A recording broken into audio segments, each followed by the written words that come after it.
Hi, I'm Candace Flesher with Flesher Consulting, and today I want to talk to you about marketing your non medical home care agency. Let's think outside the box. Now, when I think about being outside the box, I think about being remembered, about getting noticed for doing something different than what everybody else does. And first, that puts me in the mode of how are you just like everybody else?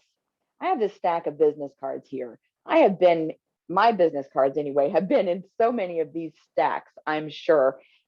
This is just the stack that I have left out of the thousands, literally thousands of cards that I've thrown away in the last 17 years since I've been in non medical home care. And I honestly don't even know what's in them. I can't say I've gone through this stack in ages, but I know that the cards I've given away to people also get thrown away. So instead, I try to make sure that I get into their phone, right? That's kind of the new business card book. We used to all have one of those big books. So I recommend that you get some sort of app that you can use for your smartphone that allows you to send your full contact to somebody that they can just download easily, regardless of whether they're an Android or an iPhone user. Um, Now, business cards have their place. That's not going to go away. They're small and convenient and they fit in somebody's wallet. And you're always going to need those. But consider doing something a little more digital, as well as maybe doing something different. Now, I have this stack of postcards that I've actually looked at. There aren't very many of them because not many people do these, but these I remember. This is one of the ways you can look or appear different from everybody else who just gives out a card. The postcards are great. There actually can even be a substitute for brochures, which can be more expensive because you can put a lot more information as you see on a postcard. And I can't just throw it in my stack. I've got to actually find a place for it. And so these people stick out for me more than these people do in business cards. So the next thing I want to talk about is where do your applicants go? Because of course you have two main business focuses in home care, which is marketing and recruiting. But you're going to talk to, or someone in your office will talk to, probably way more staff and potential applicants than you do, marketing and clients. So every time somebody calls and you do a pre-screening or you a phone screen for an applicant and you decide you want to hire them, how they put in their application actually can affect your business. So you can turn applications into marketing, because if you have an electronic medical record or an EVV software system that includes an online application link, you can place that link on your website. And then instead of sending a paper application or an email PDF to your applicants, you just send them a link to your website. They fill out the application online. That drives more traffic to your website, which helps you be found better. But it's twofold, because also once you've done the full interview, if you convert that applicant into an employee online, it dumps the application right into your system and you don't have to do the data entry, which is double the work for you guys. So just a way to make things a little easier. And then the third outside the box thing I want to talk about today is co-marketing. So traditionally, co-marketing has been done maybe if you have a non-competitor colleague that you enjoy spending time with, maybe somebody who's in hospice or medical home health, that you might go out and do co-marketing with, so that you go to the same places together, sort of utilize your time and maybe able to introduce each other to potential referral sources that you didn't know. Maybe they know somebody you don't, and vice versa. But another way to do co-marketing is when you go to these networking meetings and you're collecting business cards, maybe you actually connect with somebody who is not a direct referral source for you. And you think, oh, bummer, I wish I could spend more time with them, but because they're not a good referral source for me necessarily, that'll have to be off work time. But consider this. In non-medical home care, everyone is a potential client. Everyone either is taking care of a senior or knows someone who is.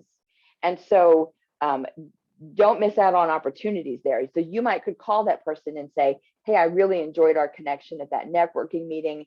And it occurred to me that I may know some people who could really use your services. While I may not be able to refer directly, I know some people who could, and you may know some people who could refer to me. Maybe we can schedule a co-marketing day, maybe spend the morning with one of you introducing your connections, and on the afternoon, just trading off. So that's a good way to do that, a good way to get to know people. And again, in home care, everyone is a potential client. So these are just a few tips that I've picked up out of the hundreds probably of my time in non-medical home care since 2004.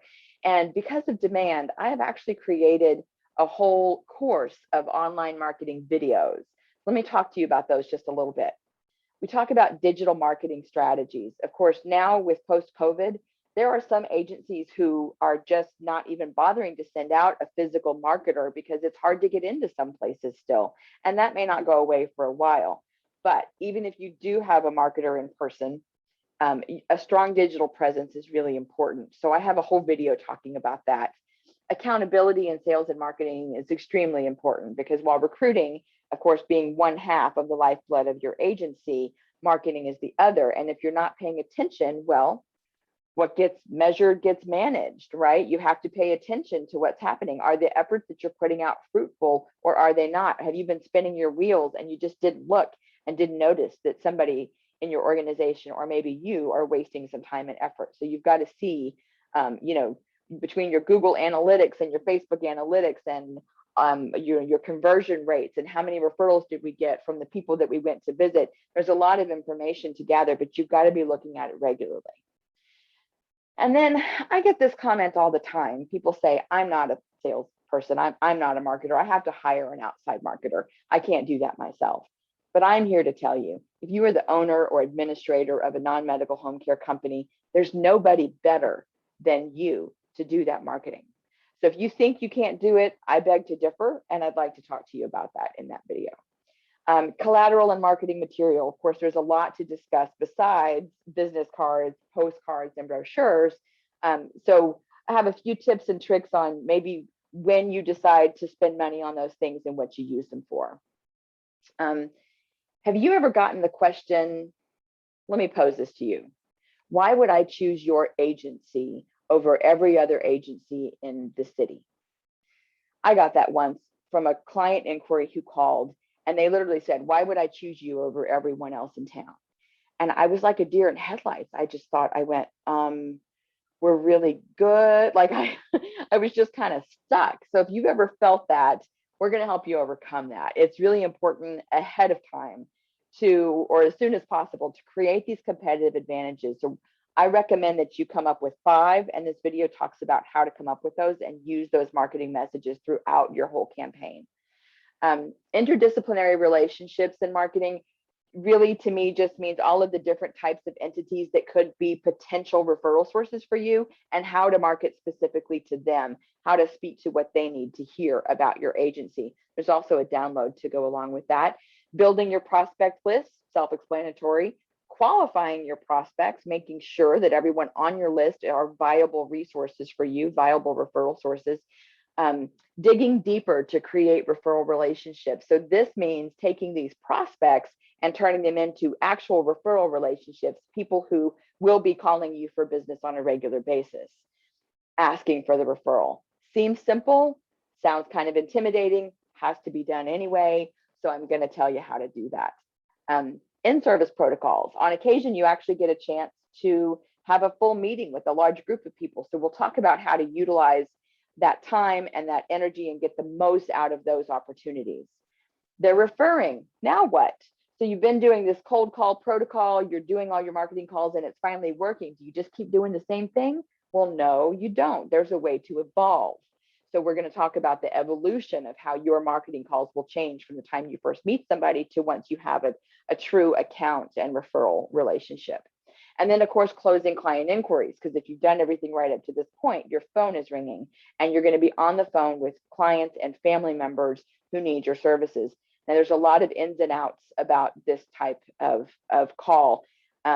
So we actually had to divide it into 2 different videos, plus a download or cheat sheet, if you will, so you can kind of learn some of the verbiage to help you sell while you're also starting to foster loyalty and hopefully set up that assessment for that new client that's going to be loyal to you and that you'll be able to take care of through the rest of their life, we hope.